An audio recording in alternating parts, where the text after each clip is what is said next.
पेशावर की कहानी उस वक्त तक मुकम्मल ही नहीं हो सकती जब तक उन मुसव्वरों की बात न हो जाए जो ट्रकों और मोटर गाड़ियों पर ऊपर से नीचे तक बेल बूटे, मुल्कों के झंडे, खैबर के किले, जस्त भरते हुए शेर और दरियाओं, आबशारों और चमनजारों की तस्वीर बनाते हैं और जो दो आंखें बनाकर उनके नीचे लिखते हैं, चश्मे बदूर शाला नजर न लगे। और बिला आखिर सुकारनो चौक के पिछवाड़े एक बड़े मोटर गैराज में मैंने हाजी मोहम्मद यूसुफ साहब को ढूंढ निकाला। जहां अब ये गैराज है, यहाँ कभी बहुत बड़ी थिएटर कंपनी थी और वो कमरे अब भी मौजूद हैं जिनमें अदाकार आकर रहते थे, जिनमें कभी लैला, कभी शीरीं, कभी हीर और कभी सस्सी के चेहरे सुर्खी पाउडर से रंगे जाते थे। अब वहाँ न सिर्फ पाकिस्तान के अंदर बल्कि अफगानिस्तान और ईरान तक चलने वाले ट्रक रंगे जाते हैं। वो ट्रक जिनके ड्राइवरों की तेज़ रफ्तारी के बारे में मशहूर है कि वो पुलिस से डरते हैं लेकिन मौत से नहीं डरते। शायद उन्हें ये इत्मीनान होता है कि पेंटर ने ट्रक की पेशानी पर लिख दिया है, या अल्लाह खैर हरदम खैर पमखदखा। हाजी मोहम्मद यूसुफ साहब तकरीबन 40 साल से मोटर गाड़ियों को रंगते संवारते चले आ रहे हैं। पेशावर के इन पेंटरों की शोहरत दूर दूर तक है। खुदा जाने कहाँ कहाँ से नंग धड़ंग गाड़ियां पेशावर आती हैं और दुल्हन बनकर लौटती हैं। हाजी साहब से मैंने पूछा कि ये काम क्या यहीं पेशावर में होता है? हाँ जी, पेशावर में ही ज़्यादा होता है और इसकी वजह ये है कि अफ़गानिस्तान की तमाम लारियाँ और मोटरें यहाँ आकर पेंट होती हैं और वो लोग बेल बूटे बहुत पसंद करते हैं और इसी वजह से इस सनत को समझ लो या इस कारोबार को समझ लो वुसअत हुई है। हाजी मोहम्मद यूसुफ साहब का ताल्लुक उस शहर से है जिसके किस्सा खानी बाजार को कौन नहीं जानता।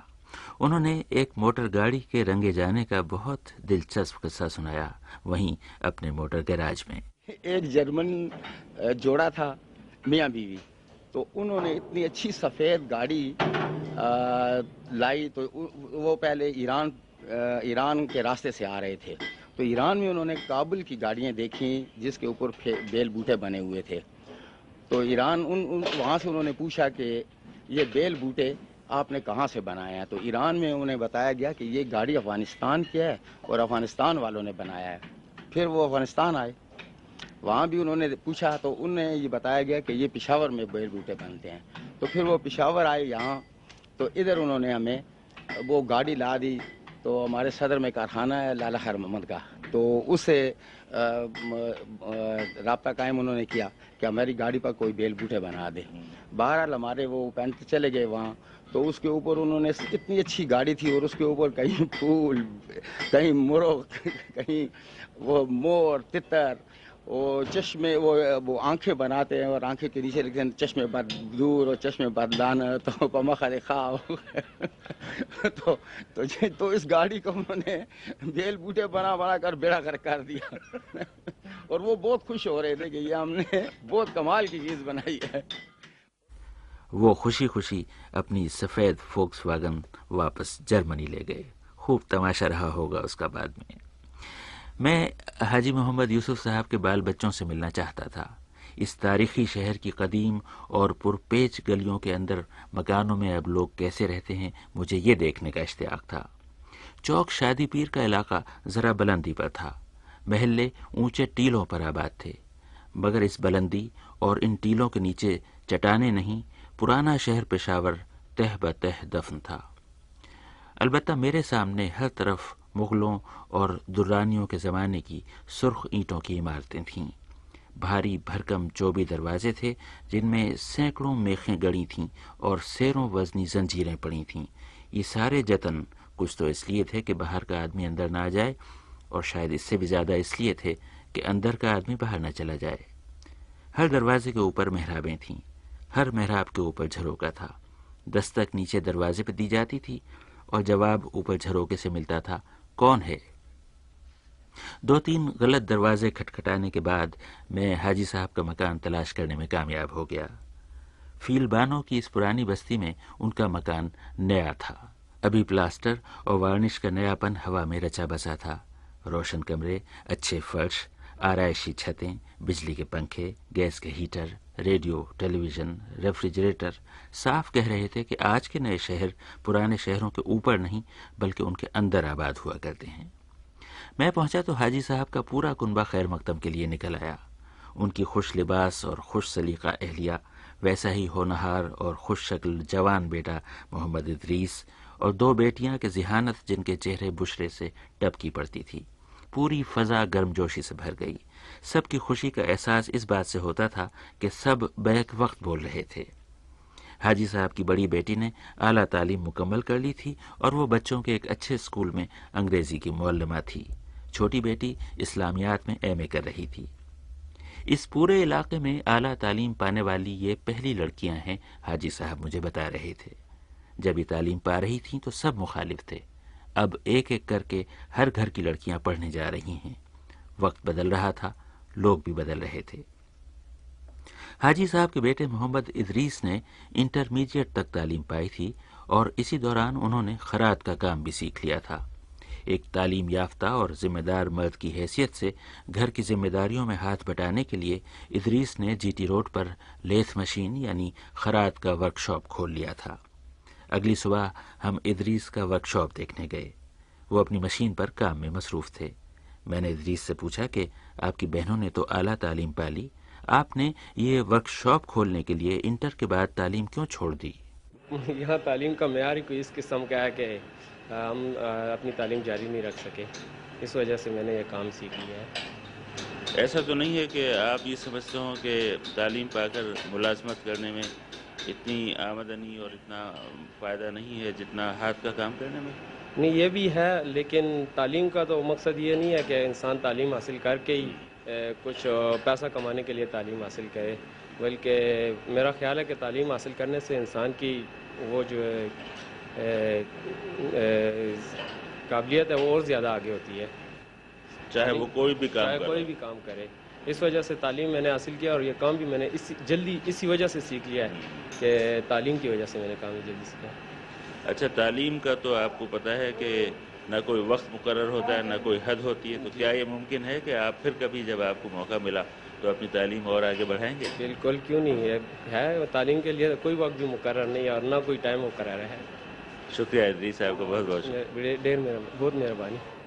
ढेर मेहरबानी के तशक्कुर के इस भरपूर एहसास को साथ लिए मैं पेशावर के किला बाला हिसार की तरफ चला। किले की बुनियाद में एक बुजुर्ग का मदफन देखा जो गर्म पीर कहलाते हैं, इतने गर्म कि इधर मन्नत मानी उधर पूरी हुई। चौक शादी पीर में भी पीर साहब का मज़ार देखा जहां शादी की मुरादें पूरी होती हैं, मगर ये किस्से अब पुराने हुए। पीर साहब के मज़ार के बगल में एक बहुत बड़ी सी पुरानी और अंधेरी दुकान में अंदर तक कंप्यूटर के कारें दौड़ाने और हवाई जहाज़ उड़ाने के इलेक्ट्रॉनिक खेल लगे हुए थे और नई नस्ल के लड़के सिक्के डाल डाल कर यूं खेल रहे थे जैसे सर पर जिन आ गया हो। कंप्यूटर का सबसे मकबूल खेल वो था जिसमें दौड़ते हुए जानवरों और उड़ते हुए परिंदों पर गोली चलाई जाती है। मशीनों में सिक्के गिरने और गोली चलने की मशीनी आवाज़ों का शोर मचा हुआ था और शादी पीर के मज़ार पर सन्नाटा था। लेकिन पेशावर शहर के बारे में कहते हैं कि 2000 साल के दौरान इस शहर में एक रोज़ भी सन्नाटा नहीं रहा। ये पाकिस्तान का सबसे कदीम आबाद शहर है। यूनानी और अरबी मौरखों और चीनी सयाहों ने अपनी किताबों में पेशावर का जिक्र बड़े चाव से किया है और इस शहर के अजीबोगरीब नाम भी लिखे हैं, पुस्कापुरस, पोलाशोपोलो और पुरशावर। लेकिन पुरानी दीवारों की तहरीर आज के मौरखों ने पढ़ ली है। बड़े तारीखदां डॉक्टर अहमद हसनदानी इस बात पे बहुत मसरूर थे कि पुराने पत्थरों ने पेशावर का भेद खोल दिया है। कहने लगे, खुशकिस्मती से इसी कुशान ज़माने में एक खरोष्टी में हमको कतबा मिला है जिसमें जो भी 2री सदी ईस्वी का है, सबसे पहले पेशावर शहर का नाम आता है। उसमें नाम आता है पोशपुर, जिसको अक्सर कहते हैं कि ये प्राकृत लफ्ज़ है जिसका असली माने है Pushpapur, the city of flowers. बहरहाल ये नाम किसने दिया और क्यों कर पड़ा, इसका सबूत हमारे पास नहीं। इतना ज़रूर हम कह सकते हैं कि कनिष्क के ज़माने से लेकर آج تک کے یہ شہر آباد ہے، قریب قریب 2000 سال ہو گئے، جس کے معنی یہ ہوئے کہ پشاور شہر پاکستان میں اولڈسٹ لیونگ سٹی موجود ہے۔ جہاں تک پرانے پتھروں کا تعلق ہے، پشاور شہر کی بنیاد ہی پرانے پتھروں کے اوپر رکھی ہے۔ حاجی محمد یوسف صاحب نے اپنا نیا مکان بنوانے کے لیے بنیادیں کھودیں تو ان میں کشان دور کے مٹی کے برتن اور بچوں کے کھلونے ٹوکرے بھر کے نکلے۔ اس شہر میں تاریخ کی ایک اور بڑی یادگار تھی۔ جی ٹی روڈ اور ریلوے لائن کے درمیان یہاں وہ پنج تیرتھ تھا جہاں گوتم بدھ کا پیالہ رکھا تھا جس میں انہیں بھیک ملا کرتی تھی، اور یہیں اس پیپل کی قلم لگی تھی جس کے نیچے انہیں ان کے سوالوں کے جواب ملتے تھے۔